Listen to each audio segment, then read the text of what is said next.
12 मई को 12 लाख लोग पहुंच जाए, तो 12 मई का 12 लाख लोगों का जो बौद्ध उपासकों का, बहुजन समाज के लोगों का एक टारगेट हो जाए कि 12 मई को 12 लाख लोग बौद्ध पूर्णिमा पे बोध गया पहुंच जाए। तो ये तीसरा हमारा जो चरण होगा कि पूरे देश में रथ यात्रा निकाली जाए। तो रथ यात्राओं का अभियान 14 अप्रैल से बुद्ध पूर्णिमा 12 मई तक निरंतर पूरे देश में चलना चाहिए और पूरे देश से अपील करनी चाहिए कि हम अपनी बातों को जन जन तक पहुंचाने के लिए बीटी एक्ट क्या है, विरासत का मुद्दा क्या है, क्यों महाबोधि महाविहार बचाना चाहिए, किस तरह से भारत में बौद्धों के विहारों पे, बौद्धों के धार्मिक स्थलों पर किस तरह से वर्षों से सदियों से कब्जा किया गया है, अब उन्हें मुक्त कराने की बारी आ चुकी है। और ये रथ यात्रा का अभियान एक बड़े काफिले के साथ हम तैयारी कर रहे हैं कि 500 बौद्ध भिक्षु इस रथ यात्रा में चले गए। धीरे धीरे बोध गया तक पहुंचते पहुंचते 12 मई तक, बुद्ध पूर्णिमा तक हजारों बौद्ध भिक्षु एक बड़े काफिले के साथ 12 मई बुद्ध पूर्णिमा तक बोध गया पहुंचेंगे। और हमारी एक यात्रा नहीं है, जिस तरह से अभी हमने पिछली कॉन्फ्रेंस में कहा कि हम 14 अप्रैल से यात्रा शुरू करेंगे, तो अभी मुझे जानकारी हो रही है कि महाराष्ट्र से भी यात्रा शुरू की जाएगी बंते जी के द्वारा, छत्तीसगढ़ से भी शुरू की जाएगी, फिर उधर गुजरात से भी शुरू की जाएगी। धरना प्रदर्शन जिस तरह से अपनी गति से निरंतर मजबूत गतिमान होता जा रहा है, देश और दुनिया में पूरा माहौल, जो बौद्ध समाज सोया हुआ था, जो बहुजन समाज सोया हुआ था, वो जग गया है। उससे भी याद आने लगी है सम्राट अशोक की, उससे भी याद आने लगी है कि भारत में बौद्धों की विरासत का अस्तित्व किस तरह से खतरे में है। अब उस अस्तित्व को बचाने के लिए जो मुहिम 12 फरवरी से शुरू हुई थी और आज की तारीख तक पूरे देश में, वह एक देश का नहीं दुनिया का मुद्दा बन चुका है। आंदोलन के 4 स्टेप को हमने देखा कि पहला ज्ञापन हमने दिया, मुख्यमंत्री के नाम भेजा, राष्ट्रपति के नाम भेजा, प्रधानमंत्री के नाम भेजा। ज्ञापन देने के बाद जब बौद्धों की आवाज, बौद्ध भिक्षुओं की आवाज, पूरी दुनिया की बौद्धों की आवाज को जब सुना नहीं गया, अनसुना कर दिया गया, तब 12 फरवरी को बोध गया की पावन धरती पर, जहां महाबोधि महाविहार बीटी एक्ट के नियंत्रण से 4 हिंदुओं को सौंप दिया गया, वहां पर आंदोलन, धरना प्रदर्शन चल रहा है। धरना प्रदर्शन को लगातार 49 दिन हो गए। 49 दिन के बाद भी प्रशासन अब तक उसने ये कोशिश नहीं करी है कि क्या मांग है, मांग पर समीक्षा की जाती, विचार किया जाता। गया प्रशासन ने, बिहार सरकार ने अब तक बौद्ध भिक्षुओं से मुलाकात तक नहीं करी। 49 दिन हो गए, नई मांग नहीं है, नया मुद्दा नहीं है, वर्षों पुराना मुद्दा है, ऐतिहासिक मुद्दा है, कानूनी मुद्दा है। ये कब्जे का मुद्दा नहीं कि नई कोई जमीन खरीद, नई जमीन तलाश ली और उस पर कब्जे के लिए मांग करे, कब्जे की मांग नहीं है, ये बचाने की मांग है कि जो विश्व धरोहर है, वर्ल्ड हेरिटेज है। यूनेस्को ने भी कहा कि अब ये केवल बौद्धों की संपत्ति नहीं रही, बौद्धों का तीर्थ स्थल नहीं रहा, ये पूरी दुनिया का स्थल बन चुका है, ये वर्ल्ड हेरिटेज हो गया। वर्ल्ड हेरिटेज होने के बाद केवल राज्य सरकार की जिम्मेदारी नहीं है, साथ साथ में केंद्र सरकार की भी पूरी जिम्मेदारी है कि केंद्र सरकार महाबोधि महाविहार के नियंत्रण को, उसकी सुरक्षा को, रक्षा को और उसकी गरिमा को देखे। पर सेंट्रल गवर्नमेंट ने, राज्य सरकार ने बिल्कुल भी उधर ध्यान नहीं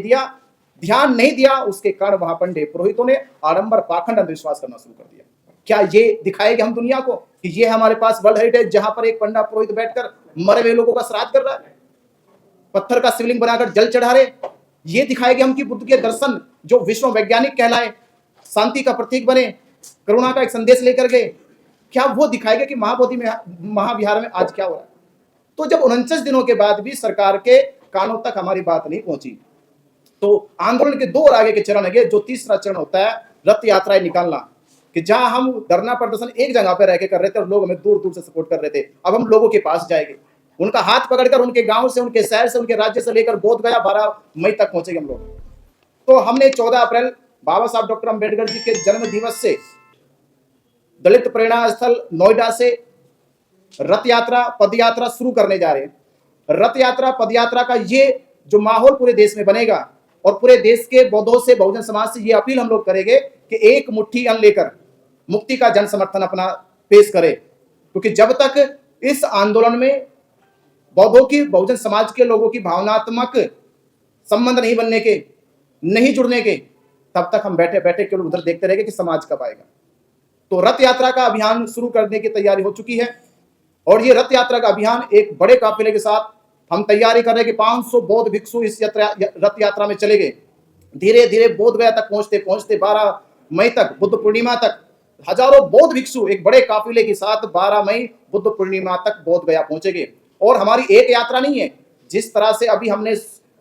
पिछली कॉन्फ्रेंस में कहा कि हम 14 अप्रैल से यात्रा शुरू करेंगे, तो अभी मुझे जानकारी हो रही है कि महाराष्ट्र से भी यात्रा शुरू की जाएगी बंते जी के द्वारा, छत्तीसगढ़ से भी शुरू की जाएगी, फिर उधर गुजरात से भी शुरू की जाएगी।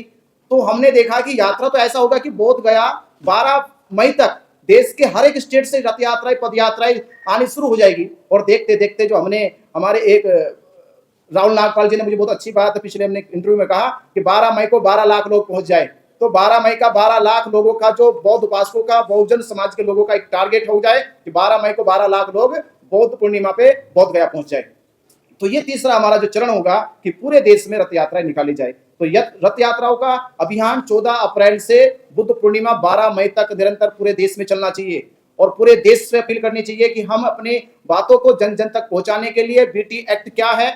विरासत का मुद्दा क्या है, क्यों महाबोधि महाविहार बचाना चाहिए, किस तरह से भारत में बौद्धों के विहारों पे, बौद्धों के धार्मिक स्थलों पर किस तरह से वर्षों से, सदियों से कब्जा किया गया है, अब उन्हें मुक्त कराने की बारी आ चुकी है। और ये जब तक मुक्त नहीं होगा तब तक हम लोग पीछे नहीं हटेंगे। निरंतर इसी को अपने जीवन का संघर्ष मानकर, इसे जीवन का उद्देश्य मानकर हम इस पे आगे बढ़ते रहेंगे। महाबोधि महाविहार हम कह रहे थे कि खाली कर दो, ब्राह्मण छोड़ के चला जाओ, हिंदू एक्ट 1949 रद्द कर दो, तो ये बात रुक भी सकती थी यहीं तक। अगर ये बात आप लोगों ने नहीं मानी, अगर इस बात पर आप जब तनातनी होती जा रही है, तो महाबोधि महाविहार ने देश में जितने भी बुद्ध विहारों पर कब्जा किया गया है, धीरे धीरे एक महाबोधि महाविहार को खाली कराया जाएगा। तो ये हमारी कॉन्फ्रेंस इसी माध्यम और इस विषय को लेकर की गई कि आप सभी के माध्यम से इस देश के भीतर जिस तरह से बौद्धों की आस्था के साथ खिलवाड़ हो रहा है, 76 साल लगातार हो गए हैं। इन 76 सालों में सरकार ने और देश के वो मजबूत और बड़े हिंदू संगठन जो कहते हैं कि हम देश में समरसता बनाना चाहते, समानता बनाना चाहते, आज वो समरसता और समानता बनाने वाले हिंदू संगठन कहाँ है? कहाँ है मोहन भागवत जो बार बार कहते हैं कि बौद्धों के लिए तो हमारा दरवाजे खुले हुए हैं, बौद्धों के लिए तो हम साथ साथ खड़े हैं। तो मोहन भागवत जी, आज आपका बयान क्यों नहीं आ रहा? 49 दिन से बौद्ध भिक्षु धरना पे बैठे हैं, 49 दिन से प्रतीक्षा कर रहे कि सरकार कुछ करे। देश के वो जो बड़े संगठन है, आरएसएस है, जो बार बार बुद्ध का नाम लेकर दुनिया में अपने आप को जो सम्मान पाने का जो काम करते हैं, तो कुछ सम्मान यहाँ बौद्ध भिक्षुओं को भी मिलना चाहिए, बौद्ध उपासकों को भी मिलना चाहिए, बौद्ध अनुयायियों को भी मिलना चाहिए। और आप लोगों को सबसे पहले पहल करनी चाहिए, क्योंकि आप लोग ही कहते आ रहे हैं कि भारत में जब तक बुद्ध रहेंगे तब तक भारत रहेगा। तो बुद्ध की धरोहर को तो छीना जा रहा है, बुद्ध के महाबोधि महाविहार पे तो कब्जा कर लिया गया है। तो आप तो भारत रहेगा नहीं रहेगा, यहाँ बुद्ध विहार पहले आपने उसका पूरा का पूरी गरिमा, उसकी सभ्यता संस्कृति को छीन लिया है। तो इस मुहिम के तहत यही हम कह रहे हैं कि सरकार से भी और हिंदू संगठनों से भी कि जल्द से जल्द या तो आप लोग कोई ना कोई इस पे पहल करें, अन्यथा ये होगा कि देश के भीतर जो पूरे देश को केवल हिंदू मुसलमान के चक्कर में देश को लड़ाने का काम किया गया है, भरमाने का काम किया गया है। असली मुद्दा तो ये था कि जो हजारों साल से ब्राह्मणों के साथ और बौद्धों के साथ होता रहा था, तो लड़ाई अब हिंदू मुसलमानों की नहीं है, अब ये लड़ाई ब्राह्मण और बौद्धों के बीच में चल रही है। तो जल्द से जल्द समझ जाए, जो लोग बीटी एक्ट के तहत मंदिर में घुसे बैठे हैं और जो अब तक बीटी एक्ट को निरंतर उसको असंवैधानिक रूप से लागू करे बैठे हैं, उसको रद्द कर दे, अन्यथा यही होगा पूरे देश में कि बौद्ध और ब्राह्मण आमने सामने होंगे।